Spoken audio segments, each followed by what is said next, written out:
আমরা ভাবি এটা আমার সবকিছু আমার।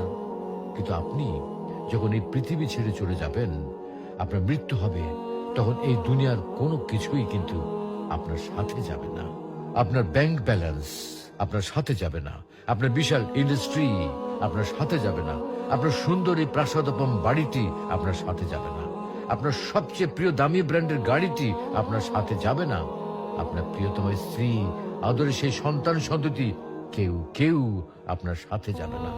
সারা জীবনের অর্জনকে দুনিয়াতে ফেলে রেখে আপনি নিঃস্ব হয়ে খালি হাতে এতিমের মতো এই দুনিয়া থেকে চলে যাবেন।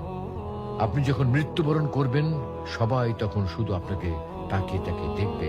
আপনার প্রিয় ব্র্যান্ডের সেই দামি ঘড়িটা, দামি মোবাইলটা, ব্র্যান্ডের দামি পোশাকগুলো আপনার প্রিয় ব্যক্তিরা আপনার শরীর থেকে খুলে নেবে। আপনাকে আপনার প্রিয় বেডরুমে সেই সুন্দর পালঙ্ক হতে মসজিদ থেকে আনা খাটিয়ার উপরে রাখবে।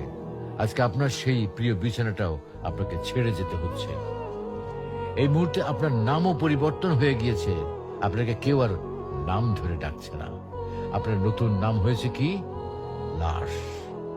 এমত অবস্থায় আপনার সাথে আর কোনো কিছুই যাচ্ছে না। শুধু যাচ্ছে কি? যাচ্ছে আপনার ঈমান আর আমল।